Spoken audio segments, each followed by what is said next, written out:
नमस्कार मित्रमैत्रिणींनो, आज आहे 11 एप्रिल 1827। या दिवशी क्रांतीसूर्य ज्योतिराव गोविंदराव फुले यांचा जन्म झालेला होता। वयाच्या 13व्या वर्षी त्यांचं विवाह झाला होता सावित्रीबाईशी। त्यांची आई होती चिमणाबाई आणि वडील होते गोविंदराव।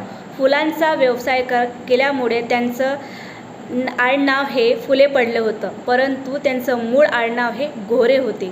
सातारा जिल्ह्यातील कटगुण या गावामध्ये त्यांचा जन्म झालेला होता आणि पुण्यामध्ये त्यांचं शिक्षण झालेलं होतं। मित्रमैत्रिणींनो, अशा पेशवाईच्या काळामध्ये पुण्यामध्ये त्यांनी इतके महत्त्वाचे आणि पराक्रमपूर्ण असे कार्य केले आहे। 1 जानेवारी 1848ला पहिली मुलींची शाळा बुधवार पेठेतील भिडेच्या वाड्यामध्ये काढली होती मित्रमैत्रिणींनो।